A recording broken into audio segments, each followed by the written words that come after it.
Hello, my beautiful motorheads. Welcome to Féroce, where we inspire you to live fiercely. I'm your host, Anik Magak, and today's guest is John M Flores. He's a moto journalist, photographer, and content creator. We discuss his adventures and what it takes to be creative.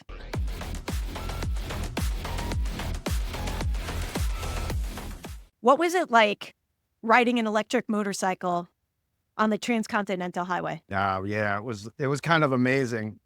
I was across the top of Nevada into Utah, and it was such a remote place. One of the most memorable days was being in Montello, Nevada, which is like population 98, right? And then having to ride across this desert. I had like 98 miles to go with like nothing, absolute nothing but desert, and into Utah. And it was really kind of peaceful, actually. You don't have the vibrations or the noise of a Hmm. motorcycle. You're just humming along. You're on this lonely 2-lane road where no one else is there. And there was a kind of peace to it that you kind of don't get on a usual gas powered motorcycle. But it was a while ago now, but it was such a memorable And experience. what got you there? Like, why were you on that bike doing this trip? Well, I had heard about the George A. Wyman, the first guy to cross the country in a motor vehicle of any sorts, car or Hmm. motorcycle. And I had heard about him, and he's kind of like the first guy. And it was 20 years as a motorcyclist before I heard his story. And I was like, how come I haven't heard of this story before? And then I approached Roadrunner magazine and said, we've got to tell this guy's story all over again. Right. And Florida Roadrunner was very receptive to the idea about doing a cross country road trip that followed Wyman's route, the route that he did in 1903. And I'll give Florian credit because he said, you should do it on something that's a little bit of a challenge. How about an electric motorcycle?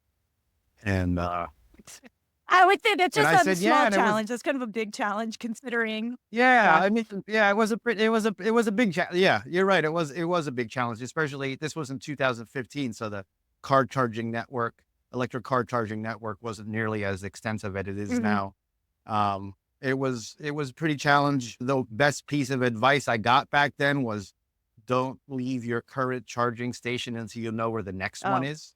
how would you even have found Right. them then? So Because there wasn't even, I mean, now there's a network and obviously Tesla and there's different companies pushing, but yeah, I can't yeah. imagine there was back then. There were there were there was an app back then. I mean, 2015. It wasn't 1915. Um, but it was a while Okay. ago. You're right. You're right. Okay. But there was an app that did a pretty good job of showing where car charging stations Hmm. were. Very often, like there were small towns I would pop into, and they had one charging station in their town hall for their Nissan Leaf that they Oh, used, right. Yeah. right? So that was pretty cool. And then the other thing I used was I had an adapter that let me go to an RV campsite and plug into an RV Oh, power, okay. the same Yeah. kind of power that an RV would plug Okay. into. So those two together were really useful. And at night when I stayed in hotels, I often plugged in next to how these motels will have their soda machine Yeah. outside. I'll plug in next to this soda machine. One hotel let me bring the bike inside and plug in next to the ice maker, That's great. um, and stuff like that. So it was really the fact that it was electric helped make the story Hmm. special. And again, part of my purpose was like motorcyclists should know about George Wyman, in the same way that everyone knows who Christopher Columbus or Leif Erikson Okay. is, Yeah. right? He's the OG. He's the OG adventurer, right? Before Ewan and Charlie, there was George Wyman Right. When nobody who was nobody riding hears his. about him. Yeah, Yeah. yeah, Yeah. exactly.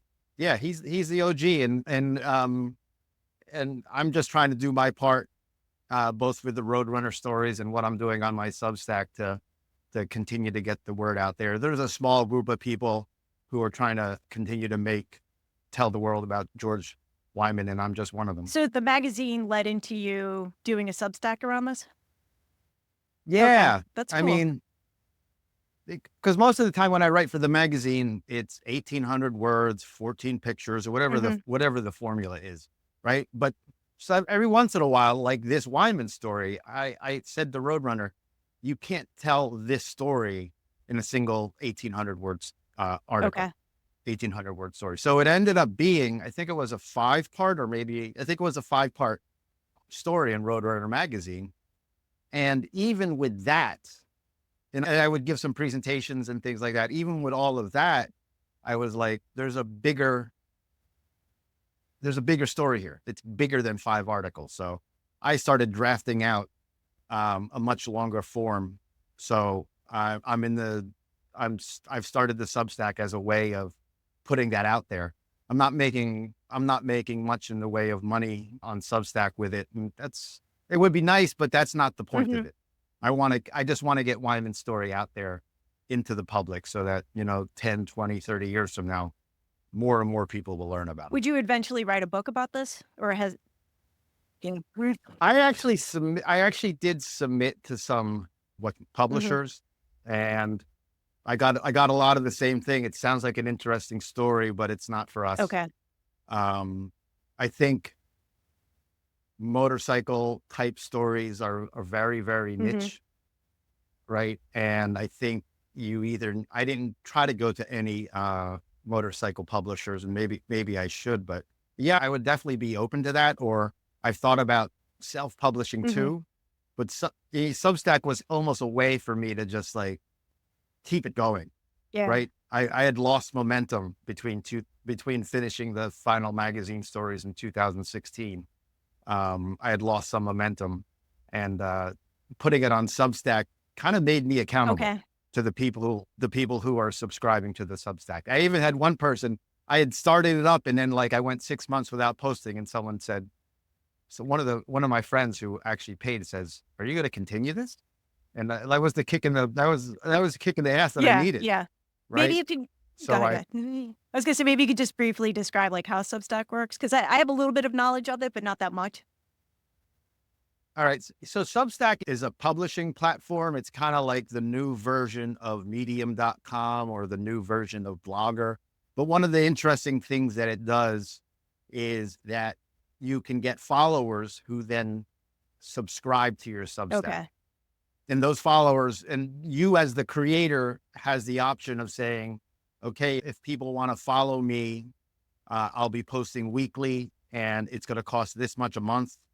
Or you could say, I'll be posting weekly and it's free, or somewhere in Hmm. between, right? I'll be posting weekly, and if you're free, you get one of them. If you pay, you get all 4 of them. So it's one of the many ways now that writers and creators can start to connect with their audience and get support from their audience. It's almost like Blogger plus Patreon Okay.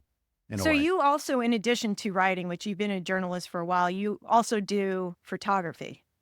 So with a platform like Substack, can you also put your photography up there? Like, are some of your photos included?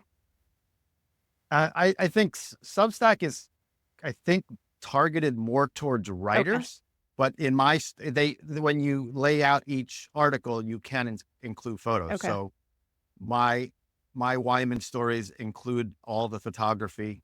I encourage people to view it on a laptop or an iPad or a computer, so the photos get nice and big, and they can really experience what it's like to be out, even just a touch of what it's like to be out in the middle of the country, in the middle of nowhere. Yeah. Um, so it's been working well so Hmm. far.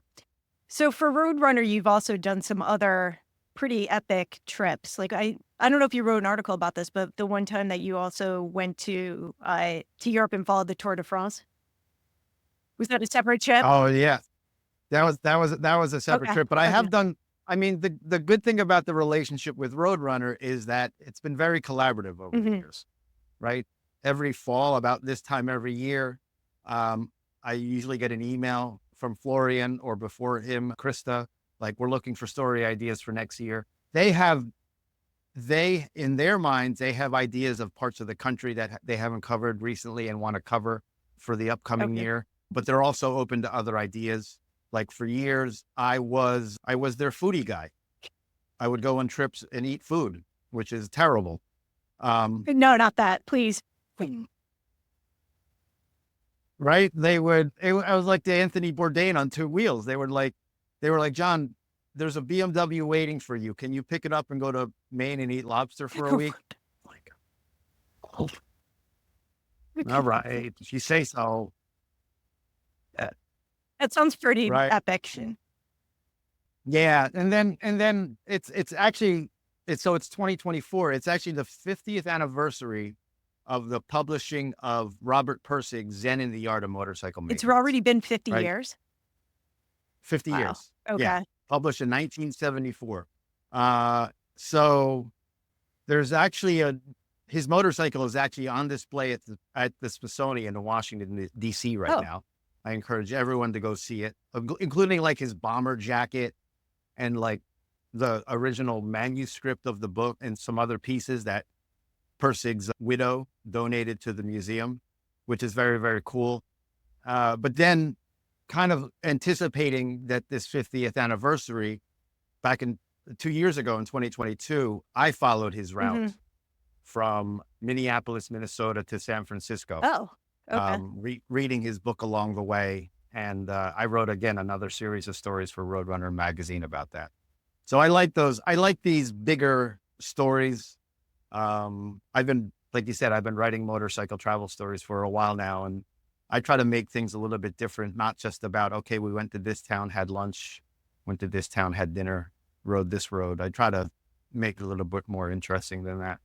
They're very unique. And I've always enjoyed reading them for that very reason. And was also one of the reasons why I wanted to have you on here, because you do have a unique perspective. And also, the one thing that your journalism and writing conveys is that you have a lot of fun. Like, I think fun is a big part of your life and not taking the motorcycling so seriously. Oh, 100%. Like I've been at this game a while, and I knew early on, like, I'm not one of those hard guys, Yeah. right? I'm not one of those. I'm a motorcyclist. I'm going to get tattoos and I'm going to be a man's man kind of thing. It's just not my gig kind of thing. So, um, and it's so funny. It's so I kind of like knew that early. Like I kind of made fun of it. There was this one time I had to do a review of a jacket. And so I had to take pictures of myself in the jacket. So I made sure I looked really like those guys in the Scorpion ads. Sure.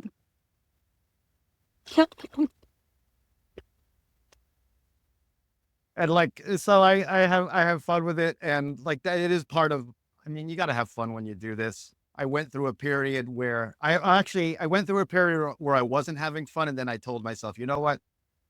You are lucky to be doing it. Right. Feel, not just luck. I mean, I've worked hard to get to this place, but you're still lucky to be doing Mhm. this. So appreciate that you're doing this and never take the fact that you ride motorcycles and get paid to ride motorcycles. Don't ever take that for Well, granted. how did you get into it? Ah, Um, I actually got terrible grades in writing in high school. Uh, Terrible. Like, because I was always a procrastinator and always submitting first draft. But then in my 20s, I started working in an advertising agency and worked and just honed my writing and like emails and stupid business communications and stuff like that. And then I started writing business proposals, and I would get compliments. Hey, John, that was a really nice business proposal you wrote. Good job on the business proposal, John. And I'm like, it was a compliment for sure, because I had been a bad writer before, but I didn't want that on my headstone, right? Here lies John. He wrote nice proposals. So like 20 years ago, I said, well, what am I going to do with this? And you may not realize this, but you played a role in Really? this. Huh. I tell the story a lot, actually. In the early 2000s, it was probably November, and we were having dinner in New York Mhm. somewhere. And just out of conversation, I said, hey, um, did you have any Oh, New Year's resolutions this year? yep. You know this story. Did you have any New Year's resolutions this year? How have you done? And like totally serious, you like reached down into your bag, pulled out your journal, opened it up, and like was like, uh, yes, yes, yes, no, no, no, yes, yes, yes. And you had like a list of, I don't know, you could tell us how many you had on Yeah, that first page of your typically journal. 15. Yeah. And you were holding yourself Mhm. accountable. And I thought that was so cool. Um, and so I started like making resolutions. Mm. Like one year I resolved to read 26 books in the year, all by authors I had not read Ooh, before. that's a good one. Yeah. Right. And I it was great because it exposed me to new authors. It taught me, if you're going to make a resolution like that, don't choose books this thick, because that's going to slow you down a lot. You got to like do like this size. Um, Create cheat for your I goals, but if you accomplish them, it's not quite a cheat. Yeah. exactly. I mean, I made a deliberate attempt to read a lot of women authors, because I looked back and I said most of the authors I've read have been male authors. So I was like, now's my year to like introduce myself, some women writers, things, and it was very good. And then at one point, probably soon after, I said to myself, okay, my resolution is to write a story for a motorcycle magazine and get it published, Mm. right? Yeah. And that was my resolution. I think probably was 2004 or something like that, 2004, 2005. And then October came around and I had done nothing, the procrastinator that I am. But now I had that pressure to do something. So I reached out to Backroads Magazine, which is a regional publication, found out what their submission guidelines was. I wrote a short story about going to the, I think it was about going to the IMS motorcycle show in New York Yeah. City. It got published. I got $50.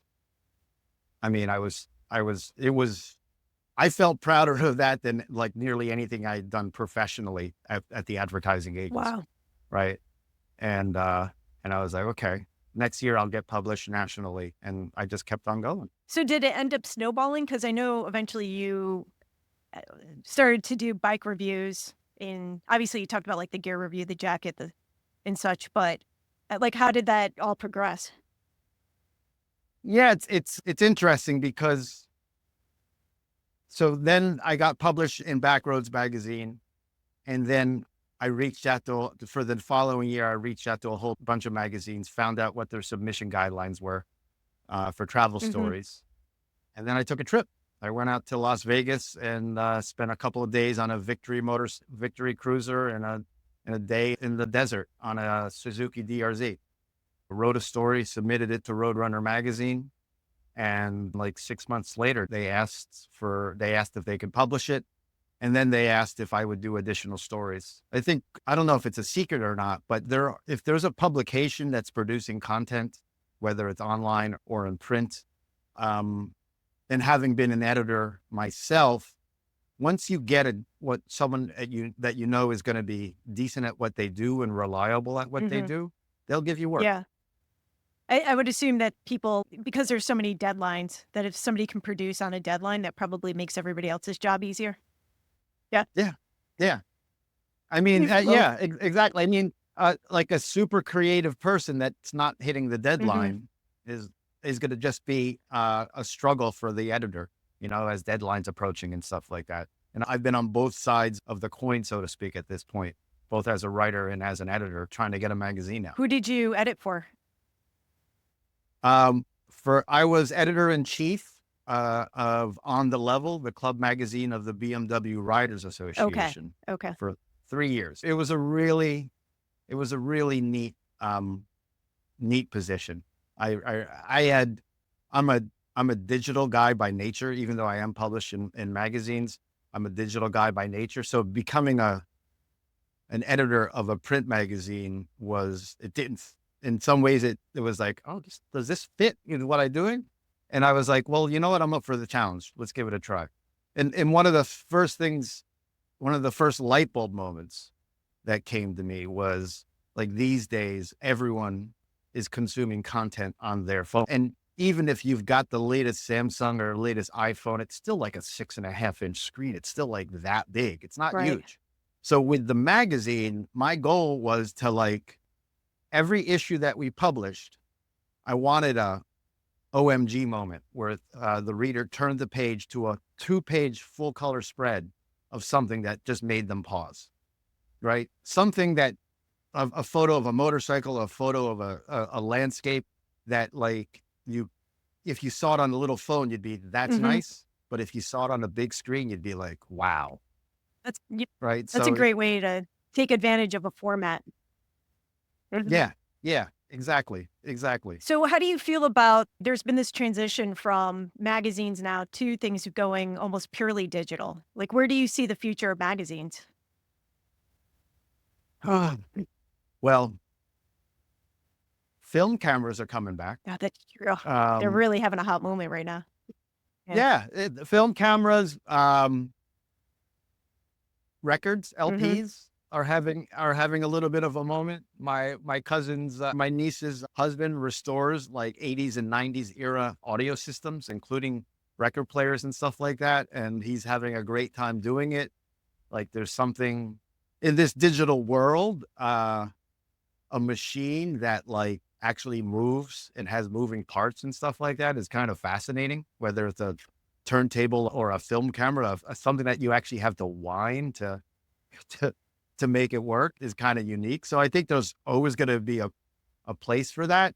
I do know that some organizations are reducing the frequency of their publications, from 12 times to 6 times a year or 6 to 4 times a Hmm. year. But that's to help control costs, but they're trying to make each issue a little bit bigger, Okay. Hmm. right? Make it a little bit more of a special occasion. Instead of a monthly magazine, you get it, let's say you get it 4 times a year, and it's thicker and it's still a unique experience. So that I think there will always be a small market for that. From the my my friend Tom, I was just spent time with my friend Tom, and he said, I love this line. He says, "It's so weird being the same age as old people." Especially when you go to like the doctor and they are your age, you're like, wait a second, I thought doctors were like this. Mm. Yeah, yeah, exactly. Exactly. So there's always going to be, I think for our generation, there's always going to be a small market if you can produce something of quality and produce something good. I think part of the challenge is always going to be marketing. How do you make people who might be interested in your special edition publication know that it exists and want to pay for it? And that's part of the challenge, is that everyone's gotten used to content being Hmm. free, Yeah. right? That the moment that you ask someone to pay for it, there's a lot of people are like, why should I pay Yeah. for it? But I think thanks to Substack and Patreon and other venues, I think there is a movement towards people appreciating good quality content and creating good quality um, producers and supporting them. So, I mean, I've seen a lot of that on YouTube as well. So I think I don't want to see myself as like tied into a single medium. I'm a Hmm. storyteller, right? And if the story ends up in print or if the story ends up in video, I'm going to try to tell it. My challenge is how to turn it, I hate this term, how to monetize it. Right. It's a, it feels like like sucks the fun out of it, but it's the only Yeah, way to, it's it the does. way to But fund yeah, things. I mean, fund, yeah, not fun things. how to Yeah, fund fun. exactly. So Yes. what right now as far as media, because you do obviously you do the writing, you do photography, analog and digital, and you also are online in various forms. What right now is really inspiring you? I avoided video for Mm, years. Like 10 years ago, I was like, can I get involved in YouTube? And I'm like, and having produced some videos, by that time, I was like, it's a pain in the so ass. much work. It's so much easier to sit down with a laptop and write Mhm. words, right? And so I avoided for videos for years, but then I thought like it is going to play a big role in the future, and you can't avoid it if you want to remain viable in a way. And I try to I think to myself, the difference between an older person and a younger person is that an older person picks something up and says, what does this remind me of? Right? Versus a younger person picks something up and says, what can I do with it? Hmm. right? So Okay. like a drone, an old person will say, oh, that used to be a camera, that used to be a helicopter with a camera operator, blah, blah, blah. And they may opine about how things have changed. A young person with a drone would be like, where am I going to fly this damn thing? How cool is this? So I haven't been 100% successful. I'm always trying to view new technology and saying through those younger eyes and saying, what can I do with this? And that kind of led to TikTok, launching my TikTok channel. So when TikTok started getting popular, like 4 or 5 years ago now, I was like, okay, what can I do with this thing? So I put aside my worries about video, and I said, these TikTok videos are 60 seconds long and they're eminently forgettable, Hmm. right? A TikTok video that you made last week is already like in the Smithsonian. It's like ancient history. So I was like, here's a great way to learn how to make videos, uh, make a lot of mistakes, and those mistakes don't matter so much. So I was like, I'll just start producing TikTok videos. And I started doing like motorcycle news style.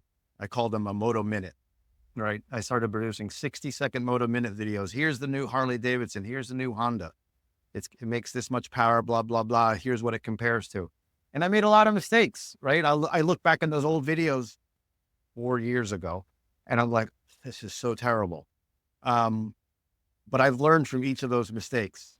Like, oh, I need to cut this a little bit differently. The audio track is a little bit off. The music bed is a little bit off. Oh, I miss this one shot goes on too long. I need more B-roll. That was something 5 years ago I had an inkling of, but 4 years of making mistakes on TikTok have made me better at what it means to, again, I'm a storyteller, how to tell that story through the medium of video. It's good to hear all of that, especially in doing this podcast that is on video. I know exactly what you're saying about wanting to get better. And I like that you're looking at it as almost like a sketch that you might do versus a full drawing, just to try all these, different techniques to get to what you want to do. And storytelling is definitely an art form, and it takes time to hone that art form in whatever your voice is going to be. Oh yeah, for sure. Like I don't know why, but I've been like following and watching a lot of stand-up comedy lately. And it's interesting to see because a really tight comic, they tell this story and they do a great job of making it sound like it's the first time they've ever told it. Mm-hmm. But they have worked on that story for months and months and months. They've workshopped it in front of small Yeah. clubs. They've drafted. They've worked on the timing of the line that they're going to Mm-hmm. say, right? Do I put one beat in here or do I put two beats in here? They've worked on all the little pieces and then they make it look effortless when they stand up. They make it look effortless. They make it look genuine. And it's beautiful. And so like, I kind of take inspiration from that. And I've gotten better at understanding and accepting the creative process. A necessary part of that creative process is mistakes. Yeah. The Right. necessary of part of that creative process is Right. failure. Well, that's what I was going to ask. Like, how do you get over that point of being self-critical or the hesitating Mhm. because if you are kind of going for perfection or that you want this specific thing to be like, okay, this might really suck. Like, how do you get over that? It's weird to say it, but I think TikTok played a role Okay. because again, if it sucks, no one Right. cares. Right. If you have a small audience, if it sucks, no one Yeah. cares. Right. So all the pressure that you're putting on making it perfect is all just Hmm. you. Right. Like when I started doing the TikTok videos, I had 100 followers or fewer or whatever. And like all the pressure I had a choice. I could either do it and make mistakes or try to be perfect and just like take so long to do it. I think I also have this theory where like they say that if you have two siblings that are a couple of years apart and they both play the same sport, that the younger sibling often ends up excelling and exceeding the older sibling Hmm. because they've spent their whole childhood losing to someone who's bigger and stronger and faster than Yeah. them, I've seen right? this. You're And right. You're right. I yeah, actually, yeah. right. And so they as a young kid, you don't realize it, but you're making a choice to play despite Hmm. failure, right? Let's play again because otherwise you're not playing. So uh, I think like being the younger kid and losing a lot is can be helpful. And I lost a lot. We're assuming you had siblings. Have Yeah. siblings. Yeah. I was the youngest of 4 boys, so I lost a Yeah. lot. Yeah. So using video that like that ended up being or is now another medium in which you're storytelling. What compels you to keep going with the stories? Ooh, that's a good question. There are times where I don't want to. There are times where like, forget Yeah. it. Um, it's weird because like I think I'm compelled to try to tell Mm. stories. I don't know. I don't know where that came from. I don't think I was always a storyteller, but now I like there are moments where I'm like, okay, I think my opinion on this might be cool for people, Mhm. right? Um, and so I try to share it and stuff like that. Well, is that I don't No, know. no, no. I'm thinking a little bit because as you're saying this and knowing, you started off in marketing and advertising, which is also storytelling. So now I'm kind of like piecing it together as we're talking because maybe Hmm. I haven't always thought of you in that format. Because when you have a friend, as you are to me, that you're just a friend with a shared motorcycling interest. But you definitely are a storyteller on every level, almost in everything you It's do. it's funny because um, there are times where I'm a terrible storyteller, and it's kind of funny. It kind of goes back to that stand-up comedy thing. Like if I'm just riffing off the cuff and like trying to tell someone something, I'll be halfway into the story, and in my head, I'm like, "This sucks. Get to the end already. Stop sidebarring the whole thing."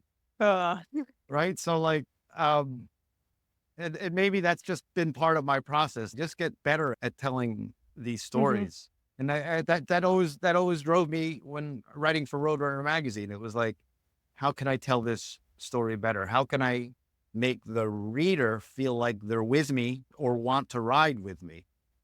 And that's, I mean, I guess maybe doing that for close to 20 years now, that's become part of my DNA. Right.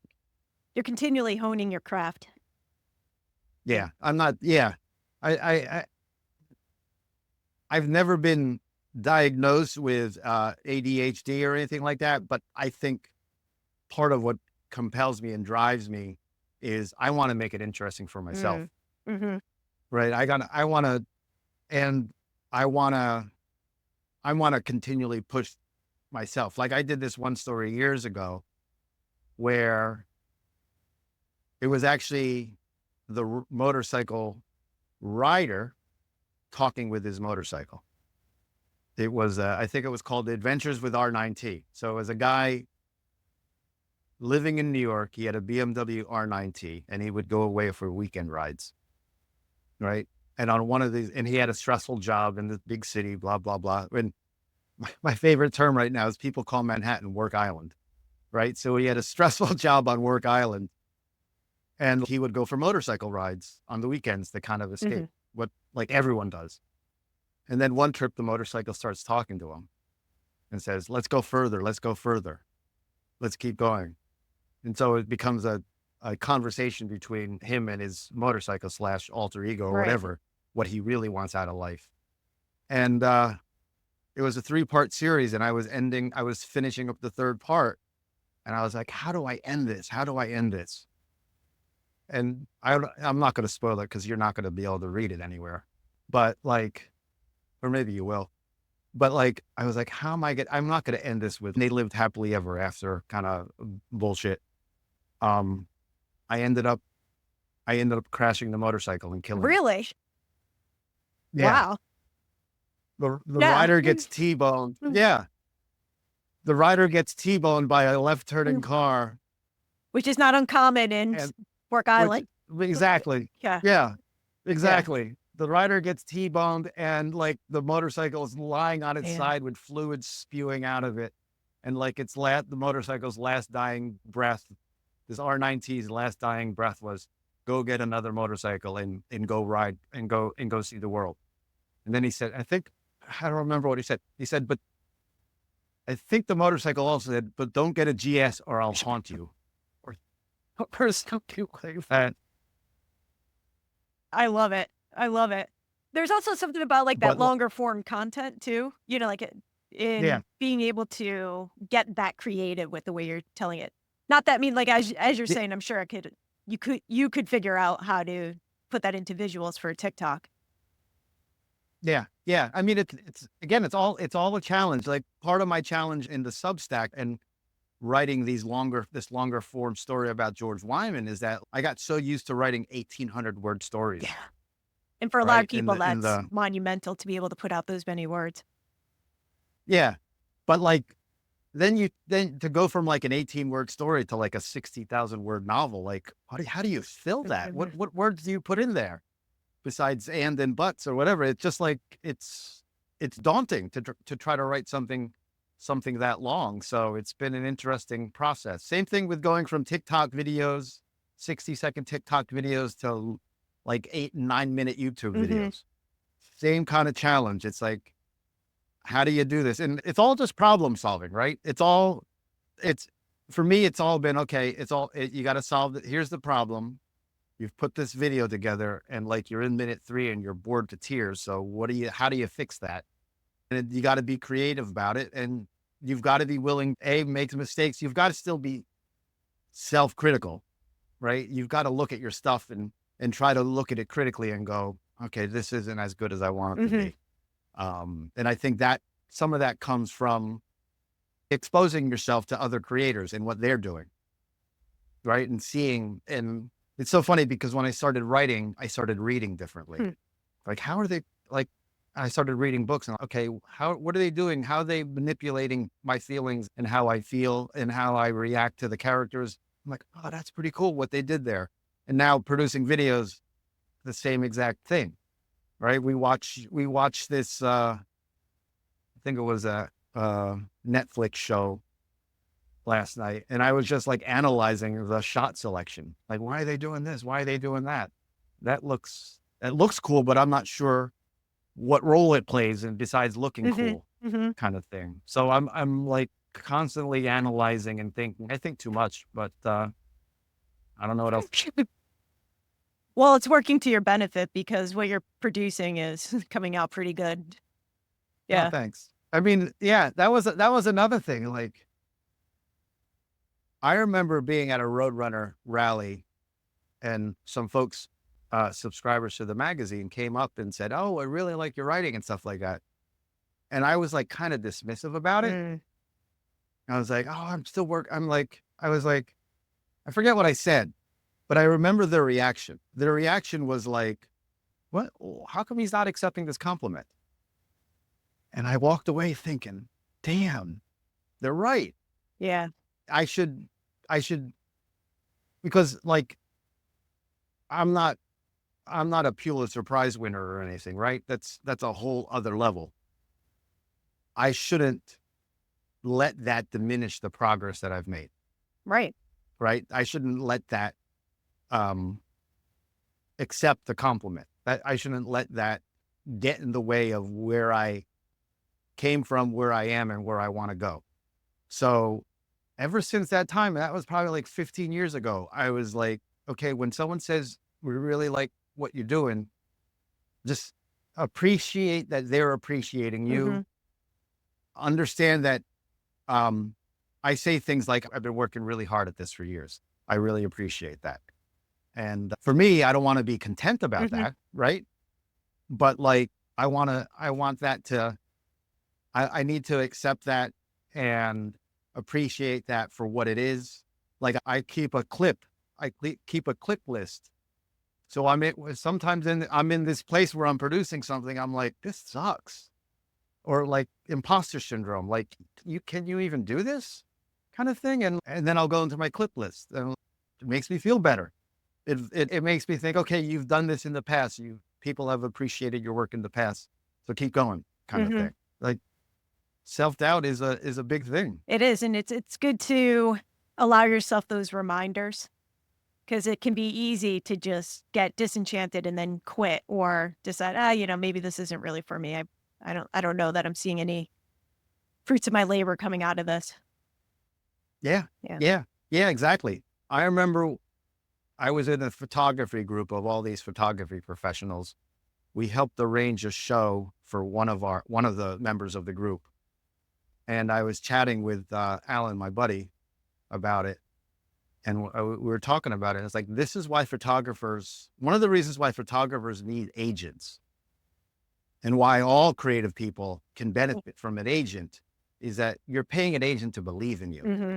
especially in those moments where you have doubt about yourself. And those always come, right? You're always going to have doubts about your ability to create, your ability to connect with people, your ability to tell a story, and your ability to get people to appreciate your work. That's always going to happen for a creative person. Agents are there to say, no matter how you're feeling, your agents are there to talk to other people and go, this person's good. You should look at their work. You should read their work, blah, blah, blah, blah, blah. That might be, at some point in time, that might be a step for Hmm. me. But like, I'm not there yet. I'm like, I'm not good enough to need an Right. agent. I'm like, what do I need an agent for? It's a very common Yeah. problem. And sometimes you're just too close to the work. Like an Yeah. agent would be able to say, okay, Flores is good at this. This is where his work really shines. And it may not be the perspective that you see. Likewise, with those Yeah. articles that people were pointing out, like you have no idea who you might have inspired to go take a trip that they never would have done had they not read your article or seen the photos of a particular spot where they were just completely like in awe. So it's Yeah. good. Yeah. Yeah. And it gets harder too to It's get feedback on your work as you get older. Like if you went to design school or you're in an environment like that or a photography group, you'll critique each other's work, but then kind of after that, it's no man's land. Yeah. Yeah, that's true. That's part of the reason why I was part of this photography group. There was a good venue to get real critical eyes to look at your work. And I learned a lot from that. I also took a writing workshop, which was great. I took it for several years, where, let's say there were 15 people in the class. Each class, 3 or 4 people would read a section of their work and receive critique from it. And eventually your turn would come up and you'd have to read 1,000 words or whatever and get critique from it. And I learned a lot, not just from being forced to write and read it out loud, but also to hear other people's stories and think about what they were trying to achieve and try to provide some constructive criticism. So I think that's a very, very important thing too. I've kind of gotten away from that, like those kind of community feedback groups. So I recently joined a local writing group, just to try to get plugged into that again. And now that you mention it, maybe joining into some kind of photo or video critiquing discussion group would be very valuable Yeah. too. Oh, that's exciting. That's great that you're continuing to do that. It's actually making me think like, is there something in my area I could do? Well, I mean, you did I did. Toastmasters. Yeah. Yeah. Yeah. And like, I remember going, wow, that's a great Yeah. idea. It was for Right. exactly for all the same reasons because you could see somebody's delivery like you're talking about with the comedians and getting that feedback and again honing your story is it's invaluable. That helped me so much. Very Yeah. cool. So, are you still currently writing for Roadrunner? I am taking the year off right now because I am starting to write and produce some bicycle Ooh. content, because I'm trying to stay as young as I can, and getting my heart rate up and such things is going to be helpful. And I want to just produce, what do you call it? It's blue sky for me. Let me try something new. Let me try what I've used for motorcycles and try to apply it to bicycles. And bicycles were my second love after basketball. I went basketball, bicycles, motorcycles. So maybe I'll become an NBA player afterwards. We'll see. Pro done. There's still time. Yeah, yeah, yeah. I'm still eligible for the draft. So do you think you'll try to do the same thing where you will do riding and reviews through video? Or do you want to try a different Yeah, format with the bicycles? I think it's a great question. I think it will start to be just taking what I know as a writer and producing videos and transferring that to Okay. bicycles for Hmm. now. But I gotta keep open and see, keep an open mind and see where it goes. Okay. That's exciting. Yeah, very Yeah. exciting. When you were doing motorcycle reviews, you would sometimes be invited to some of the kickoffs. So what were some of those experiences like? Because people always see those in the magazines and they're always like, oh gosh, you got to ride the brand new. Yeah. My third press intro, I ended up in the gravel trap at Laguna Oh no. Seca. That wasn't good. How expensive was the bike?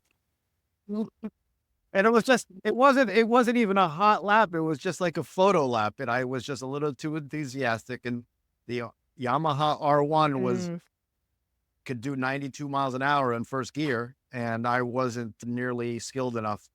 And I ended up in the gravel trap. It's been cool. I've been to a lot of press intros. I think I've ridden over 100 motorcycles at this point in time. The press intros, you get to hang out with a whole bunch of other motorcycle journalists, which is kind of cool. You're on the newest bikes, which is also cool. They have usually mapped out very interesting rides, which is also very cool. You're staying in a really nice hotel, which is also very cool. So there's a lot of cool things about it. I actually, for a while, kind of got away from it. I said, if it's a choice between doing motorcycle travel stories and doing press intros, I'd rather actually do the motorcycle travel hmm. stories. I'd rather just be out on the road with myself or with one or the two other people and just exploring this beautiful country of ours.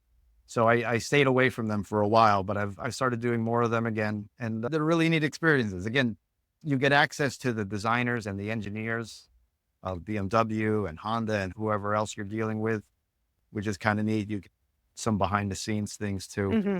It's pretty cool. But you gotta, I mean, when it comes to evaluating a bike, that press intro, you might get 200 miles. You might get, if you're lucky, you might get 250 miles, 300 miles. That's just the beginning of the story of what that bike Hmm. is, Yeah, it does right? take time. Yeah, I think the magazines and the other venues need like weeks with the Hmm. bike, you know, to learn some of the intricate, how it compares to other bikes that you might have in your garage, how it handles situations that you're familiar with, or roads that you're familiar with that you can then compare to other bikes that you've ridden. I think those are very, very important too. I think there's some YouTube channels that do a good job of those longer format. Okay, here's what the bike's good at. Here's what the bike's bad Hmm. at. How many motorcycles do you own? All right. There's a two-part answer. How many run? That seems to be the question I need to ask people as I'm discovering. Yeah. That's terrible, isn't it? It is consistent, let me Um, tell you, because I'm asking everybody this you, question. that's Yeah. really funny. Yeah. I'm glad I'm No, not you're alone, not. I guess. I can tell by the reaction. Okay. You're in good company. But you got to make a TikTok I video of know. that. Just people's reactions. And will this answer get me in I trouble? Like, I can see that's the other thing people are. It's like click, click, click, click, click, click, click, click. yeah. I have one daily driver. I have a Yamaha FZ09, which is the CP3 triple motor. I bought it off of my brother, and it is awesome. I love the torque and the revving of the triple. I'm set up for touring, which is great. And then, so that's my daily driver. And then I have one, two, three, four non-drivers. Terrible. I got to sell them. Don't ask me how many bicycles I have Because it's probably, or I know, cameras. it's a little bit more than that. Yeah. Well, I think Yeah. also maybe I might add that you do share them with your family. Yes. True. I have that back in the garage. You really? Actually, and I would like to publicly thank you because you allowed me to get my second motorcycle when I had no money and I was a starving artist in New York City. So John Flores, and I was able to buy from him a 1989, no, 1988. I'm sorry. I can't believe I just said that. Honda Hawk. Honda Hawk Yep. GT, 647cc V-twin. Mhm. And like you totally glowed it up. Oh, because I crashed You it and I did had the, to learn how to paint it. Shit. but it was beautiful. You got to post a Yeah. picture. You got to post a picture as part of Yeah. this. It was like an orange bass boat, sparkly kind of thing with like very faint but distinctive kind of smoked in Yeah. flames. Is Yep. that right? Yeah. I can't believe, yeah, you It was remember that. Because I went to PPG and I got certified as a paint technician just so I could figure. no. Okay. Yeah. Okay. So I learned how to do the flames. But what's significant about you letting me buy this bike from you is that when I didn't have any money, you allowed me to pay for it whenever I can send payments to you. And I will eternally be thankful for that. So thank you. Yeah, Aw, that was huge. That was huge. no worries. I don't do it enough, but if someone has expressed an interest in motorcycles, I try to support that as much as possible. My nephew, he's a freshman in college. He started talking about Uh, motorcycles, so I'm like, oh, I got okay. one for you. Let's see what we can do to help him out when it comes Yeah. time. And what was even better about that motorcycle was then I treated it to one of your family members for a car. That was a funny moment. Like my brother was Was trading my old car to you for my old motorcycle. It worked out perfect. I'm Like, like, it worked out. It did work out yeah, perfectly. yeah. So go figure. So funny. So Yeah. funny. So funny. Good times. And so that Honda Hawk was an awesome Oh my bike. God. But I Yeah. will I say love that bike. it's one of those things like they say never meet your Mm. heroes because like 20 years later I took a ride in the Hawk and I was like, time has moved Oh, on. really? I wonder about that because every once in a while people are like, oh, maybe you should just get another Honda Hawk. You always talk about how much you love that bike. It was a point in time. Yeah, Okay. and maybe because the bike is older and knackered and stuff Yeah. like that. I wonder if you found a new old stock Honda Hawk, whether it would feel the same, but like the springs are soft. Yeah. The engine rev isn't as it doesn't the engine revs are a little slower Hmm. than a modern bike. A modern bike will like rev up really quickly, feels a little older. The brakes, obviously, that's one of the places you'll always see a difference in 20 years in the braking Yeah. technology. Um, yeah, and again, part of it is because it's just old and all the bushings and stuff like that are probably worn a little bit, but there are modern bikes that make about the same horsepower that just feel Okay. sharper these Okay. days. All right. Sometimes it's good to just let the memory go. Like it exists. Yeah, My experience with that yeah, motorcycle was amazing. Yeah. yeah, yeah. My, You wasn't that the one? Was that the one that you were going into the Holland Tunnel with? oh, yeah. Tell that story. I love that Wait, story. which one where I got hit or yeah, Yeah. yeah, coming through the booth by a cop nonetheless, Sure. who basically told me to just to pick up the bike and get the hell out of there. And like, yeah, these are typical New York stories where like people don't understand. Like they do Yeah. not care about motorcyclists at all whatsoever. That motorcycle almost got stolen outside my apartment, and my landlord at the time went out and scared the guys away. They had the van pulled up with the 3 guys who got out to just lift it, but I had it chained to the tree right outside the apartment. Yeah. Yep. Wow. Yeah. Yeah. Those are the bad old days. Bad old days in I New York. know. Well, bikes are still getting lifted. Bikes are still getting lifted Yeah. now. It's a bummer. It's a bummer. Yeah. I mean, but it's cool. Like you and your friends were like, it was kind of cool to see that in a big bad city like New York City, there's this motorcycle I culture, know. right? Yeah. You never would have expected it, And it's deep. right? It's really deep. I mean, Yeah. everybody's gone on to do really cool things. Or they still exist there, but It's been fascinating. The Yeah. places to hang out, Yeah. the It's real. cultural, like, I think that that's kind of missing in the suburbs and outside areas. I don't know if you guys have maybe like a car night by you, but it's not the same as 100 bikes showing up or a motorcycle gang showing up and everybody just hanging out and, having a beer at the ear or bar matchless or Yeah. it's changed. Yeah. Yeah. Yeah. No, it was, I mean, you could expect motorcycle culture in Southern Yeah. California, for example, but like the idea that there is motorcycle culture in New York City. I remember when you were living there and how cool it was that you were plugged into that community. And when I'm doing these motorcycles of New York TikTok videos, it's kind of like telling the world, yeah, there are motorcyclists in New York Yeah. City. You never would have imagined it. Funny story. My nephew, the one who might be interested in motorcycles, went into work one morning and his boss was there on his phone, and he heard come out of the boss's office, and that's a motorcycle of New York. I'm thinking, and my nephew walks into his boss's office and goes, "What are you watching?"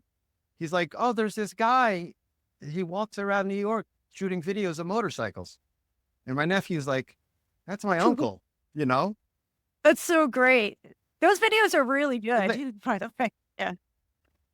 the guy was like, "No, it isn't." Like, and my nephew had to like go to his Facebook profile and show photos of me and him Well, together to prove your to Insta him face. that, yeah, yeah, that's part of my 15 minutes, I guess. It was so Yeah. funny. Yeah. Well, John, I wanna say thank you for joining me today. Where Uh, would th- be the best places for people to be able to reach out to you or see your work? this was awesome, Monique. Thank Okay. you. Great catching up, great telling stories and stuff like that. So my work, TikTok Okay. at Johnny Moto Flores, of course. YouTube at John M Flores, and I believe Instagram is John M Flores as well. I'm also at Substack.